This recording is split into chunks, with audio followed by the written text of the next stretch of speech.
Hamad, please, floor is yours. Hamad, ji floor sir, आपके जी sir, पास है जनाब, बोलिए। बिल्कुल सर। सर पहली स्लाइड लगा दें जरा लगी ये। हुई है पहले स्लाइड, टेम्परिंग की लगी हुई है भाई, आप लोगों को नहीं, नजर नहीं आ रही? ये पहली नहीं है सर, ये इससे अच्छा, पहले भी है। इससे पहले भी कोई है? ओके, ये है जी आपकी पहली स्लाइड। ओके, जी सर, बिल्कुल। आगे चलूं मैं तो इससे? जी सर, आगे चलिए, बिल्कुल। ओके, ये आपकी सेकंड स्लाइड है। So I'll please. be delivering a presentation on heat tempering. First slide definitely tells about heat treatment, various reasons for heat treatment. Some make the metal strong and hard, while some make it soft or ductile. There are some done to relieve stresses that might be induced in the rod deformation processes. Um, Sometimes, like when the metal gets hard, like we have to perform the heat treatment processes. They can also be combined, these processes. It is a process of heating the metal, holding it at the temperature and then cooling it. During this process, the mechanical properties and the microstructure of the material changes. So, like you can see, like as it is written, it's like what and why. Like these are two different things. Like what is heat treatment? Like a controlled process to alter the microstructure of metals, and then why we do it is to perform the induced desired properties in the metals and alloys. And then down there you can see, like there are all the charts that defines the different types of heat treatment processes, which are headed under annealing, hardening, and tempering. Next slide, sir.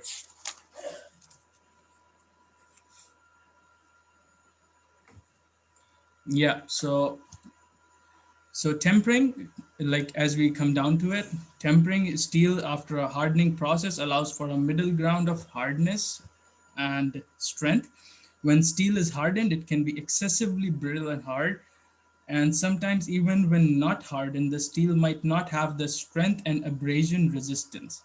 So tempering improves the machinability and formability of hardened steel, hereby reducing the risk of steel cracking or failing due to internal stresses. You can see the properties it can induce. It can release the internal stresses and increase ductility. As you can see in the picture, it is one of the pictures taken from a heat treatment process called tempering, like where you heat the metal and then it goes through the further processes.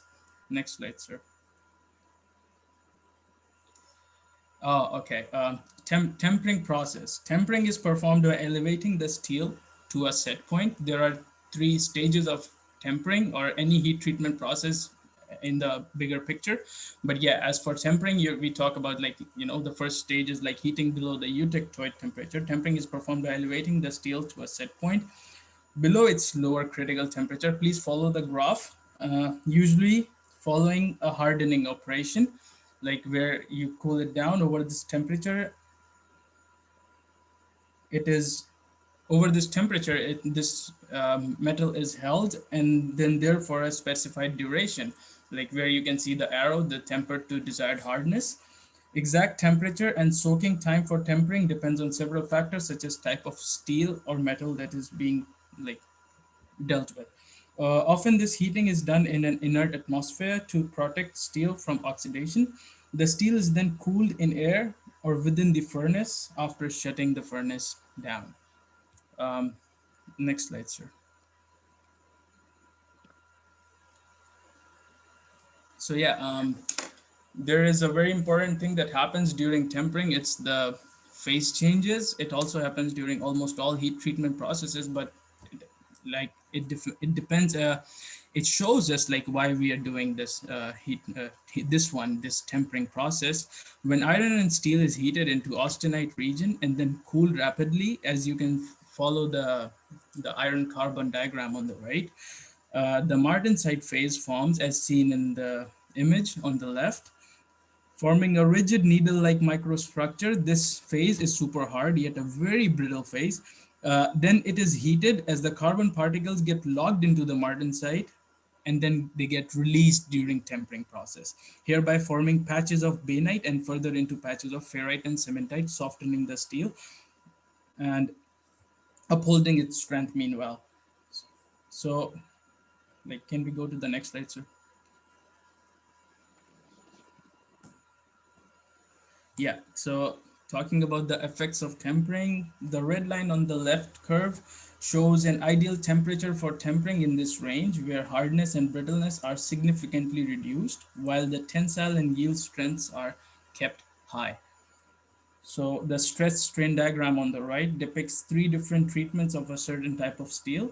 The area under these curves depicts toughness or resistance to fatigue for the steel shown. As you can see, the strengthened or the tempered steel is the most strong or the most tough. It can absorb the most stresses and it is the most like resistant to fatigue. And it is very durable for practical purposes. Thank you. And any questions, anyone? Thank you Hamad जनाब। इस वक्त 13 आदमी मौजूद हैं, हमाद के अलावा 12 आदमी मौजूद हैं। अभी एक और साहब कोई आ गए हैं। Please ask questions. If you want me to go back to any slide please just ask me. अपना नाम बता दीजिएगा, कमेंट करने से पहले अपना नाम बताएं। सर मोहम्मद हसन आफरीदी। जी आफरीदी, आफरीदी साहब फरमाइए। टेम्परिंग के अंदर कूलिंग कैसे करते हैं मटेरियल की? तो आपने हीट कर लिया, उसके बाद कूलिंग फैक्टर कैसे करना है जिसके उसकी वजह से ब्रिटलनेस रिड्यूस हो? हाँ, दो तरीके होते हैं उसको कूल करने के। एक तो ये कि फर्नेस के अंदर भी कूल कर सकते हैं या फिर आप उसको बाहर निकाल के बस एयर में छोड़ दो, like you know ambient temperature पे आ जाएगा खुद ही स्लोली। टेम्परिंग के अंदर ये होता है कि वो जब मटेरियल आपका एक खास प्रोसेस से गुजर जाता है, खास ड्यूरेशन के लिए वो टेम्परिंग टेम्परेचर के ऊपर रहता है, तो उसके बाद उसके कूलिंग रेट का टेक्निकली उसके ऊपर इतना अफेक्ट पड़ता नहीं है, लेकिन हम उसको एयर में कूल करते हैं। ऑब्वियसली सडन कूलिंग करेंगे तो उसकी प्रॉपर्टीज खराब हो जाएंगी, तो इसलिए हम उसको बस ओपन एयर में कूल कर देते हैं, मतलब स्टिल एयर में, चलती हुई हवा नहीं हो, मतलब पंखा उंखा नहीं हो। या फिर हम उसको फर्नेस के अंदर छोड़ देते हैं, फर्नेस बंद कर देते हैं, वो खुद ही खुद अपने लाइक एम्बिएंट टेम्परेचर के ऊपर आ जाता है। टाइम लेता है लेकिन आ जाता है। Okay, anyone else? Anyone? Hamad Zain here ji. Hamad, तुम्हारे ख्याल में कौन सा मेथड ज़्यादा बेटर है कि हम उसको फर्नेस में छोड़ दें या ओपन एयर में कूल डाउन करें? यार like to be honest it actually depends on the properties you want. अगर आपको लगता है कि आपके स्टील के ऊपर स्केल आने के चांसेस बहुत ज़्यादा हैं तो ऑब्वियसली आप उसको ओपन एयर में आप नहीं निकालोगे, आप उसको फर्नेस के अंदर कूल होने दोगे, क्योंकि फर्नेस के अंदर आपने एक इनर्ट एटमॉस्फेयर बनाया होता है। या तो आप उसके अंदर कोई नोबल गैस छोड़ते हैं ताकि वो ऑक्सीजन से ज़्यादा रिएक्ट ना करे, या फिर आप उसको लाइक बेसिकली आप उसके अंदर एक पार्शियल वैक्यूम या लो प्रेशर एयर क्रिएट करते हो ताकि वो ऑक्सीडेशन ना करे। अगर आपको ऑक्सीडेशन से बहुत मतलब डर हो कि ऑक्सीडेशन हो जाएगी तो आप उसको फर्नेस के अंदर ही कूल करते हैं। डिपेंड करता है प्रॉपर्टीज किसको क्या चाहिए, क्या मटेरियल है। Anyone else? Hello? No sir, no question. No comments sir I have question. Okay Hamad, excellent presentation. If I could give you 6 out of 5 I could, but लेकिन मेरे पास मुमकिन नहीं है कि आपको 5 से ज़्यादा नंबर दूं। It was beautifully made, very well presented, और आपकी नरेशन जो है it was superb. Okay, thank you. अच्छा, अब मैं सर सुनील का भी एक सवाल था आई थिंक। जी बिल्कुल सुनील साहब पूछिए। सर ये टेम्परिंग में हम जो टाइम बाय टाइम इसमें हम शेप चेंज कर सकते हैं सर? शेप बेसिकली आप चेंज करते हो, वो वर्क हार्डनिंग प्रोसेस आ जाता है, वो एक डिफरेंट चीज़ है। तो टेम्परिंग के अंदर बेसिकली किसी भी हीट ट्रीटमेंट प्रोसेस के अंदर शेप चेंज नहीं होती, उसकी प्रॉपर्टीज चेंज की जाती है।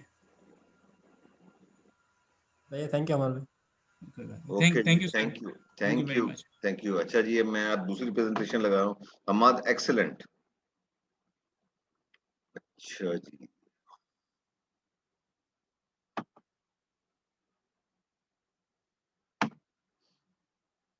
जी ख्वाजा वजाहतुद्दीन साहब। Yes sir. जी बिस्मिल्लाह। सर काइंडली इसको आप शेयरिंग ऑप्शन स्क्रीन शेयर उस पर लगा देंगे सर, स्लाइड शेयर के ऊपर। अच्छा, स्लाइड शेयर पे लगा देता हूँ जनाब, ये लीजिए स्लाइड शेयर पे लगा दिया। Sir so my topic is electric arc furnace. Sir basically मेरी पूरी प्रेजेंटेशन में मेरा फोकस पूरा इलेक्ट्रिक आर्क फर्नेस के ऊपर ही होगा। इलेक्ट्रिक आर्क फर्नेस की पूरी बेसिक मैकेनिज्म, इसकी वर्किंग, इसका प्रोसीजर और बेसिकली यूटिलाइजेशन और इसकी इम्पोर्टेंस स्टील मैन्युफैक्चरिंग इंडस्ट्रीज में कितनी है आज, मैं इसके बारे में पूरी टोटल डिस्कशन करूँगा। Sir please next slide. Yeah. So these are the basic and most common types of furnaces used in most of the metallurgical industries. अगर हम देखें तो हमारे पास मोस्ट कॉमन टाइप्स यहाँ पे 4 आ रही हैं, basically 4 types of metallurgical industries हैं यहाँ पे हमारे पास फर्नेसेस है, बेसिकली ब्लास्ट फर्नेस है, इलेक्ट्रिक आर्क फर्नेस है, क्यूपुलर फर्नेस है, ओपन हार्ट फर्नेस है। Depending upon the size, range, quality और quality of steel basically and the installation area, हम इन फर्नेसेस को इंस्टॉल करते हैं बेसिकली। अगर हम ब्लास्ट फर्नेस की बात करें तो ब्लास्ट फर्नेस के इंस्टॉलेशन के लिए हमारे पास बहुत लार्ज एरिया रिक्वायर्ड होता है, प्रोडक्शन बहुत ज़्यादा हमारे पास हो जाती है, लेकिन उसके बाद हमारे पास हम एक बहुत important factor steel manufacturing industries इस चीज़ पर फोकस करती हैं कि मिनिमम यूटिलाइजेशन ऑफ एनर्जी में मैक्सिमम क्वालिटी ट्रीटमेंट हमारे पास आ जाए, मैक्सिमम रिफाइंड और क्वालिटी प्रोडक्ट हमारे पास बहुत ज़्यादा रिक्वायर्ड होता है। तो हम बेसिकली देख रहे होते हैं कि हमारे पास इन तीनों चारों फर्नेसेस में सबसे ज़्यादा रिफाइंड क्वालिटी बहुत मिनिमम टाइम में और बहुत मिनिमम यूटिलाइजेशन ऑफ एनर्जी में कौन सी फर्नेस देती है। तो वो बेसिक हमारे पास इलेक्ट्रिक आर्क फर्नेस वो ऐसी आर्क फर्नेस है बेसिकली जो हमें एक मिनिमम एरिया में इंस्टॉल हो जाती है और आराम से ये हमें अच्छी क्वालिटी ऑफ स्टील प्रोवाइड कर देती है। इसकी वर्किंग नेक्स्ट स्लाइड में है sir, please kindly forward the next slide. Okay sir, basically हमारे पास सर आई एम सॉरी पीछे आवाज़ की वजह से थोड़ा सा इशू है। कोई बात नहीं सर इसकी बेसिकली हमारे पास पूरी कंस्ट्रक्शन इस तरीके से होती है कि हमारे पास इसके 3-4 बहुत मेजर कंपोनेंट्स होते हैं जो कि इस पूरी कंस्ट्रक्शन में बहुत वाइटल रोल प्ले कर रहे होते हैं। एक तो इसका हमारे पास ओपन कप शेप्ड स्ट्रक्चर होता है, basically it's a cup shaped structure of furnace जिसमें हमारे पास मोल्टन मेटल बेसिकली हीट हो रहा होता है। ये एक बहुत वाइटल रोल प्ले करता है कंप्लीट प्रोसेस में इलेक्ट्रिक आर्क फर्नेस के। इसके इलेक्ट्रोड्स बहुत वाइटल रोल प्ले कर रहे होते हैं पूरे प्रोसेसिंग में। इसका रूफ बहुत वाइटल रोल प्ले कर रहा होता है और पूरा whole mechanism in the end बहुत अच्छा हमें रिफाइंड क्वालिटी स्ट्रक्चर प्रोवाइड करता है। इसका वर्किंग प्रिंसिपल अगर हम इस स्लाइड में डिस्कस करें तो मैं इसमें बता सकता हूँ, लेकिन अगली स्लाइड में सर वो एक पिक्चर है तो उसमें बहुत अच्छे से डिस्क्राइब हो जाएगा।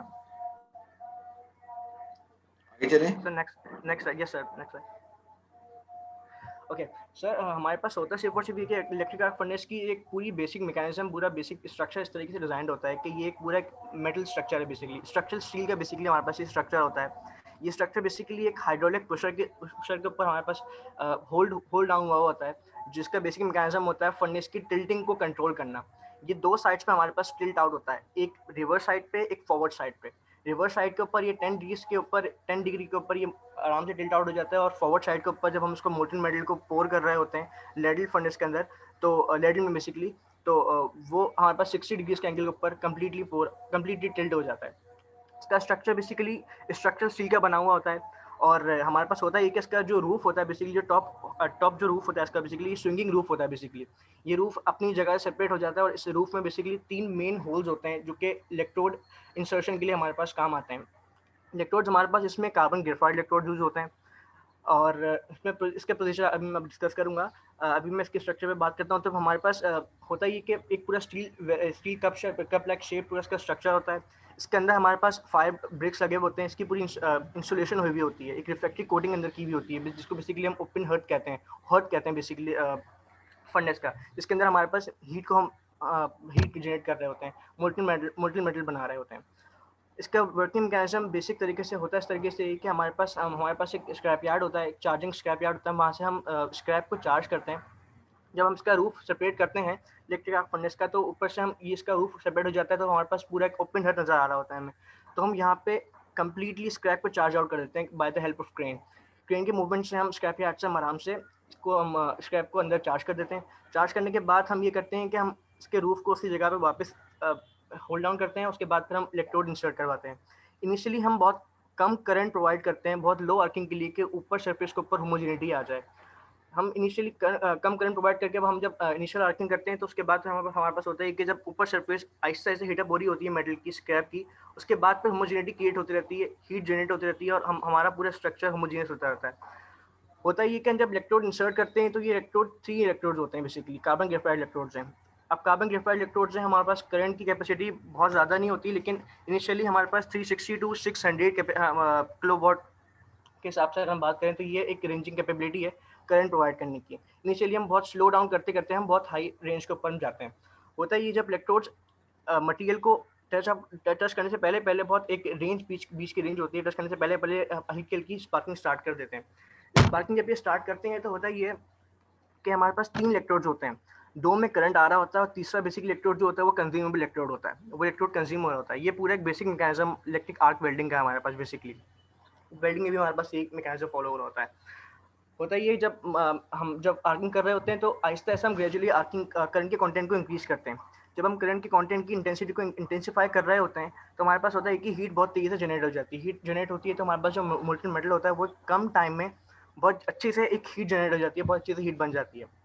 जब हीट बन जाती है तो हम ऊपर से हम इसके अंदर लाइमस्टोन और ऑक्सीजन की इंसर्शन करवाते हैं। बेसिकली लाइमस्टोन और ऑक्सीजन की इंसर्शन के हमारे पास बेसिक मैकेनिज्म ये होता है कि लाइमस्टोन एक तो फ्लक्स जनरेटर होता है, फ्लक्स को बहुत इंटेंसिफाई करता है। जो इलेक्ट्रिक आर्क फर्नेस जो बन रहा होता है, जो फर्नेस का जो फ्लक्स बन रहा होता है, इलेक्ट्रिक आर्क बन रही होती है, उसको बहुत इंटेंसिफाई करता है कैल्शियम ऑक्साइड बेसिकली। और मेन पर्पस ऑक्सीजन का और कैल्शियम लाइमस्टोन का एडिशन का होता है सिर्फ और सिर्फ ये कि ये स्लैग फॉर्मेशन में बहुत हेल्पफुल होती है। स्लैग फॉर्मेशन हमारे लिए बहुत नेसेसरी होती है क्योंकि हम जब स्लैग बनाते हैं तो हमारे पास जो इम्प्योर मेटल होता है वो हम मटेरियल से ईजिली रिमूव ऑफ कर देते हैं। स्लैग फॉर्मेशन के 2 मेन रीजंस होते हैं। पहला रीजन ये होता है कि जो थर्मल ब्लैंकेट जनरेट कर देता है हमारे पास मोल्टेन हीट के ऊपर, हीट इंसुलेशन प्रोवाइड मीडियम कर रहा होता है बेसिकली। दूसरा ये होता है कि हम स्लैग फॉर्मेशन का दूसरा पर्पस ये होता है कि ये जितने भी इम्प्योर मेटल्स होते हैं जैसे कि सल्फर हो गया, फॉस्फोरस हो गया, मैग्नीज हो गया, इनके इन्फ्लुएंस को ऑल्टर करना, इनको रिमूव ऑफ करना। हम सल्फर को बहुत ज़्यादा रिक्वायर्ड नहीं करते मटेरियल में, सल्फर पसंद नहीं किया जाता मेटल कंटेंट में बहुत ज़्यादा, क्योंकि सल्फर टेंसाइल स्ट्रेंथ को बहुत ज़्यादा बढ़ाता है। तो हम इन मटेरियल्स को बहुत ईजिली रिमूव ऑफ कर देते हैं। स्लैग को रिमूव करने का तरीका सिर्फ ये होता है कि जब मोल्टेन मेटल हीट अप हो जाता है हम लाइमस्टोन और ऑक्सीजन ऐड अप कर देते हैं। जब ये ऐड अप हो जाते हैं तो ऑक्सीडाइजिंग जितने भी मटेरियल्स अंदर एलिमेंट्स प्रेजेंट होते हैं, इम्प्योर एलिमेंट्स प्रेजेंट होते हैं, वो एक ऑक्सीडाइजिंग नेचर में चले जाते हैं। जब वो ऑक्सीडाइजिंग नेचर में चले जाते हैं तो उनकी डेंसिटी बहुत कम हो जाती है, तो वो ऊपर फ्लोट करने लगते हैं। जब वो ऊपर फ्लोट करते हैं तो हमारे पास ये राइट हैंड साइड पे बीच में चार्जिंग स्लैग का डोर नज़ारा है बेसिकली। यहाँ से हम स्लैग को रिमूव कर देते हैं इजीली बेसिकली आराम से। ये डोर पुशर के थ्रू ओपन होता है और ह्यूमन सोर्स के थ्रू हम इसको रिमूव कर देते हैं। हमारे पास मैंने फर्स्ट आपको स्लाइड में डिस्कस किया था कि इलेक्ट्रिक आर्क फर्नेस की कैपेबिलिटी होती है कि वो 2 साइड पे स्विंग करता है। फॉरवर्ड साइड पे 60 डिग्री स्विंग करता है और रिवर्स साइड पे 10 डिग्री के ऊपर स्विंग करता है।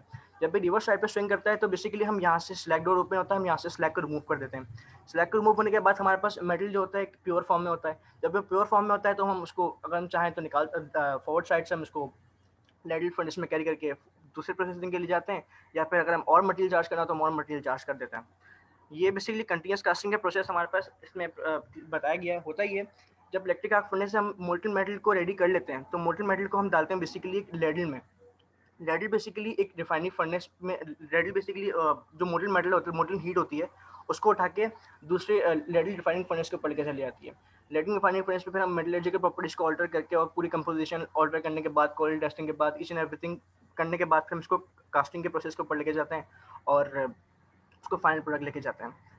सबसे important factor electric arc furnace का होता है बेसिकली इसके जो इनसाइड हीट इंसुलेशन मीडियम है, ओपन हर्ट बेसिकली इसको हम कहते हैं। हर्ट बेसिकली जो इलेक्ट्रिक आर्क फर्नेस का ही बहुत वाइटल रोल प्ले करता है, क्योंकि हम एक मोल्टेन मेटल को 1700 डिग्री सेंटीग्रेड के टेम्परेचर के ऊपर अप्रोच करवा रहे हैं उसको मेल्ट डाउन करने के लिए। और एक जो कप है बेसिकली इलेक्ट्रिक आर्क फर्नेस का, ये स्टील का बना हुआ है, स्ट्रक्चरल स्टील का बना हुआ है। तो मोल्टेन मेटल का और स्टील जो स्ट्रक्चर ऑफ फर्नेस है, इसका कॉन्टैक्ट को हम बहुत ज़्यादा मिनिमाइज करने के लिए, ख़त्म करने के लिए बेसिकली एक इंसुलेटिंग मीडियम प्रोवाइड करते हैं बीच में। वो इंसुलेटिंग मीडियम बेसिकली मैग्नीज का और उसका बना हुआ होता है, टार का। बेसिकली टार और मैग्नीज का बना हुआ होता है। बेसिकली ये मीडियम प्रोवाइड और उसके साथ एक वाटर जैकेट भी जा रही होती है जो कि वाटर सर्कुलेशन कर रही होती है और इसको हर्ट को बेसिकली कूल डाउन कर रही होती है।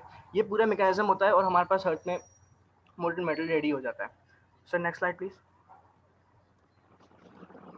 सर ये बेसिक पिक्चर्स हैं जो कि हमने लाइव लिए होंगी, और ये जैसे हम फर्स्ट पिक्चर में देख सकते हैं लेफ्ट हैंड साइड पे, ये नीचे फर्नेस ब्लो हो रहा है, ऊपर से हम चार्जिंग बकेट के थ्रू हम इसमें स्क्रैप चार्ज कर रहे हैं। हम स्क्रैप ठंडे टेम्परेचर पर चार्ज कर सकते हैं कि electric arc furnace ambient temperature पर ऑपरेट होता है। इसके लिए कोई खास रिक्वायरमेंट नहीं होती कि इसको प्री हीट किया जाए या कोई और अदर ट्रीटमेंट हो। बस सिंपल तरीके से हम इसको एम्बिएंट टेम्परेचर पे हीट करते हैं, क्योंकि इसमें हमारे पास हीटिंग सोर्स होती है इलेक्ट्रिक आर्क की होती है, तो इसमें कोई खास रिक्वायरमेंट नहीं होती कि हम इसमें हीट और करें इसको। अगर हम चाहें तो हम इसको हीटेड मटेरियल के अंदर भी हम मटेरियल एडअप कर सकते हैं और ठंडे टेम्परेचर के ऊपर भी हम इलेक्ट्रिक आर्क फर्नेस को ऑपरेट कर सकते हैं। तो बेसिकली ये डायग्राम में बेसिकली शो ये हो रहा है कि हम मोल्टेन मेटल के अंदर और मटेरियल चार्ज कर रहे हैं। जब हम मटेरियल स्क्रैप चार्ज कर देते हैं उसके बाद फिर हमारे पास होता है कि जो स्विंगिंग रूफ होता है वो अपनी जगह पे वापस आ जाता है और इलेक्ट्रिक आर्ट्स जो इलेक्ट्रिक इलेक्ट्रोड्स होते हैं कार्बन ग्रेफाइट इलेक्ट्रोड्स वो इंसर्ट हो जाते हैं और हमारे पास आर्किंग का प्रोसेस इनिशियली आहिस्ता आहिस्ता बहुत तेजी से प्रोसेस कर रहा होता है, बहुत ग्रेजुअली प्रोसेस कर रहा होता है, आहिस्ता आहिस्ता स्लोली स्लोली हम उसको प्रोसेस करवा रहे होते हैं. Sir next diagram please. Next slide sir. या हम अगर हम मेल्टिंग प्रोसेस देखें, मेल्टिंग प्रोसेस इस तरीके से होता है कि जब हम मैंने जैसे बताया कि ग्रेजुअली हम आहिस्ता आहिस्ता आर्किंग का प्रोसेस क्रिएट कर रहे होते हैं, तो मेल्टिंग प्रोसेस बहुत आहिस्ता आहिस्ता होते होते एक टेम्परेचर रेंज पहुंच जाती है. उस टेम्परेचर रेंज के बाद फिर हम इंटेंसीफाई करते हैं इलेक्ट्रिक आर्किंग को. जब इंटेंसीफाई करते हैं तो हमारे पास मेल्टिंग प्रोसेस को हम बहुत तेज़ी से कवर अप कर लेते हैं और हमारे पास फिर ये होता है कि हम इसमें फिर इसी ड्यूरेशन में हम फिर लाइमस्टोन और ऑक्सीजन को इंसर्ट करवाते हैं. फिर ये जो रिमूवल स्लैग है बेसिकली ये डोर है, यहाँ से हम स्लैग को रिमूव करते हैं. स्लैग को रिमूव करते वक्त हम अपनी बेसिकली इलेक्ट्रोड्स ऑफ फायरिंग को हम बेसिकली रोक देते हैं. हम स्लैग रिमूव करने के बाद फिर हम देखते हैं हमारे मटेरियल की प्योरिटी कितनी है.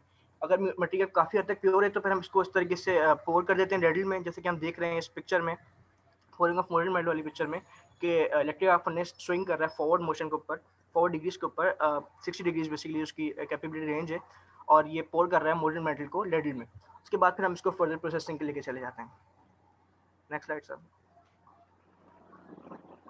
These are the references from which I have got the collected information. Or next slide sir.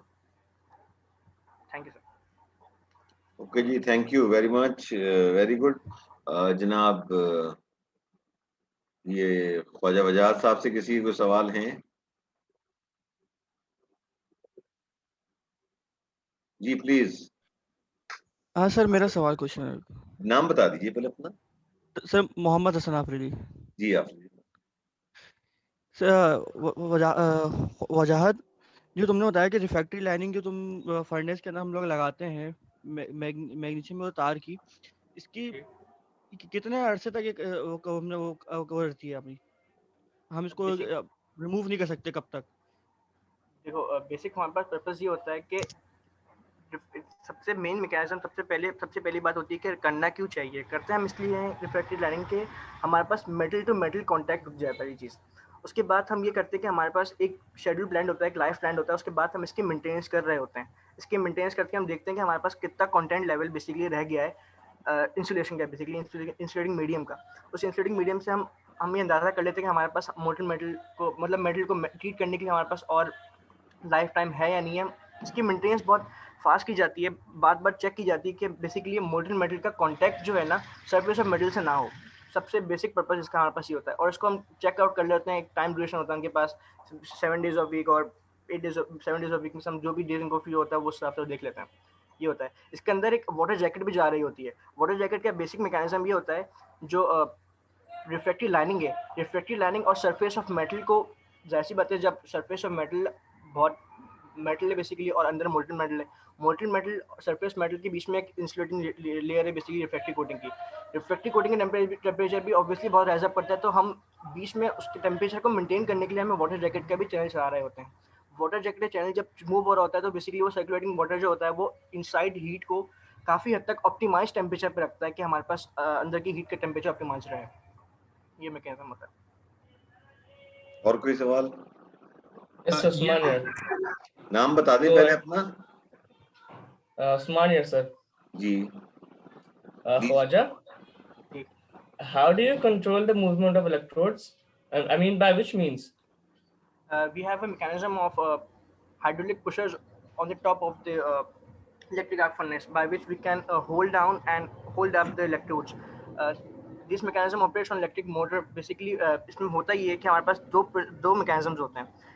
Electrodes को होल्ड करना, इलेक्ट्रोड्स को मूव डाउन करना. मूव डाउन के लिए हमारे पास जो प्रोसेस होता है वो बेसिकली एक इलेक्ट्रिक मोटर के थ्रू हो रहा होता है और जो इलेक्ट्रोड्स को होल्ड अप कर रहे होते हैं ग्रिप के थ्रू बेसिकली. अगर मेरे पास पिक्चर, हाँ, जो होल्ड कर रहे होते हैं बेसिकली, तो वो हमारे पास हाइड्रोलिक फोर्स के थ्रू हम उसको होल्ड अप कर रहे होते हैं.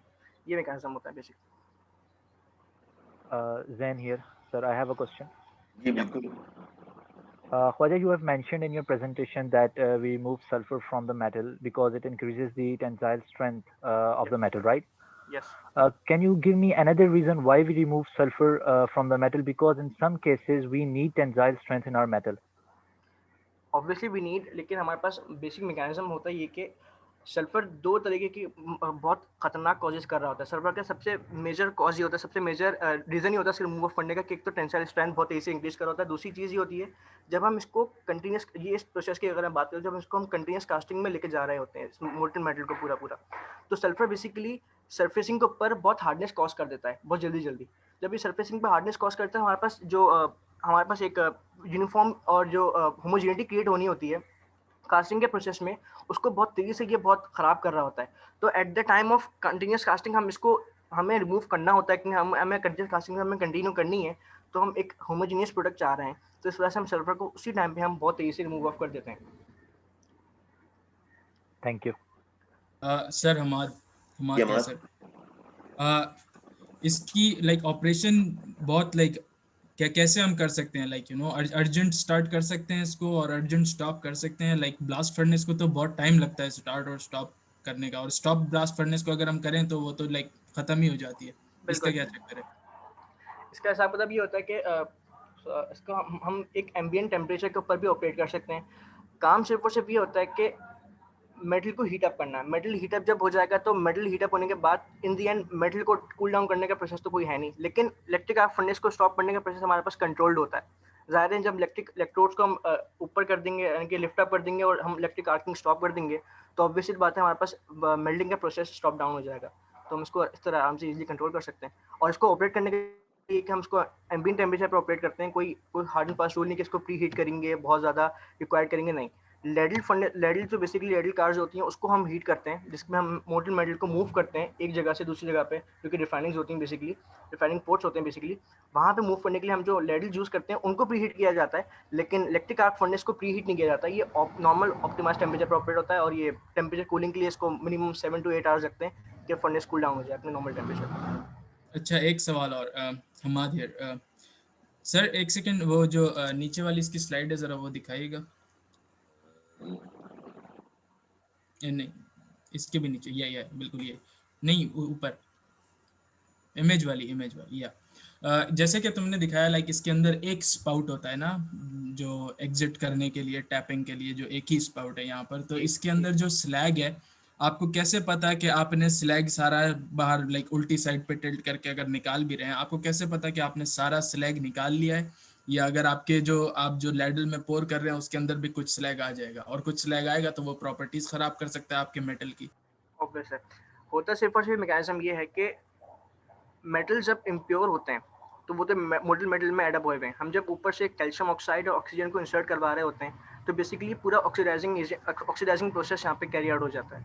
ऑक्सीडाइजिंग प्रोसेस जब कैरी आउट होता है तो मोल्टन मेटल जो होता है, जो कि जिसकी डेंसिटी हाई होती है, वो नीचे बैठ जाता है सारा, बॉटम सरफेस से बैठा हुआ होता है। और स्लैग क्योंकि ऑक्सीडाइजिंग मटेरियल होता है, तो वो ऊपर सरफेस पे लाई कर रहा होता है।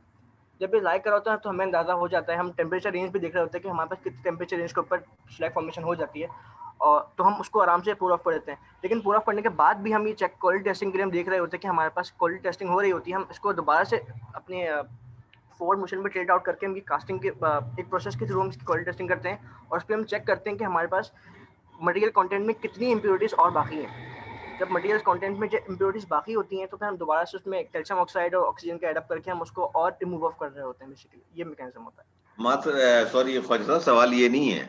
सवाल जो मैं समझाऊं, जो उन्होंने पूछा है, वो सवाल ये है कि how do you make sure कि पूरा स्लैग जो बना है इनसाइड द फर्नेस, उसको आपने ड्रेन कर लिया है, कुछ स्लैग अंदर रह तो नहीं गया है स्टील के साथ? जब आप स्टील को कास्ट करेंगे तो अगर स्लैग कुछ रह जाएगा तो वो आके स्टील की प्रॉपर्टीज को कंटिन्यूस कास्टिंग में खराब कर देगा। तो मैं समझाऊं, उनका सवाल ये है कि आप how do you make sure कि पूरा स्लैग ड्रेन आउट हो चुका है before you go to continuous casting? Am I right Hamad? जी सर। सर स्लैग बेसिकली हमें अपर सरफेस के ऊपर नज़र आ रहा होता है।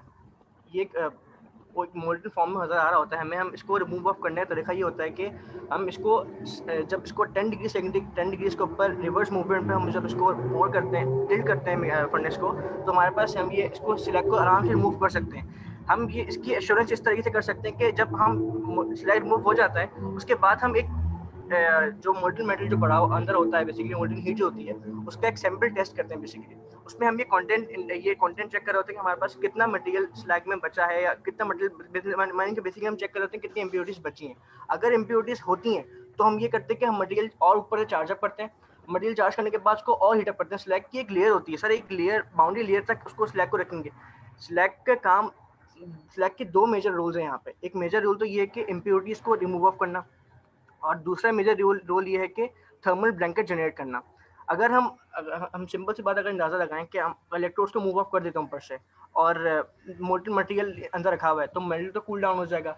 रिफ्रैक्टिव ब्रिक्स के अंदर वाटर सर्कुलेशन जा रही है, मेटल कूल डाउन हो जाएगा। तो स्लैग बेसिकली एक लेयर ऑफ इंसुलेशन प्रोवाइड करता है आउटसाइड मीडियम का और इनसाइड मीडियम का। स्लैग को रखना भी जरूरी होता है और स्लैग को रिमूव ऑफ करना भी जरूरी होता है। रिमूव ऑफ करने के लिए हम ये चेक कर रहे होते हैं कि जब रिमूव कर देते हैं उसके बाद इसकी क्वालिटी टेस्टिंग सैंपल होता है। सैंपल होने के बाद फिर हम ये कंटेंट इंटेंसिफाई कर कंटेंट ये देख रहे होते हैं कि कितना हमारे पास मटेरियल रह गया है और उसके बाद हम उसको फर्दर प्रोसीडिंग करते हैं। अच्छा, बात ये है कि मेरा जूम का टाइम खत्म हो रहा है, 2 सवाल मेरे भी हैं। व्हाट आई विल डू, मैं आपकी प्रेजेंटेशन को ऐसे रखूंगा। अभी मैं लॉग आउट हो रहा हूँ और जैसे ही मेरी ये वीडियो सेव होगी ना, इसकी रिकॉर्डिंग आई कम बैक, ठीक है ना? आप लोग दोबारा ज्वाइन कर लीजिएगा। Okay okay sir. Okay, sir. Okay sir. Okay sir.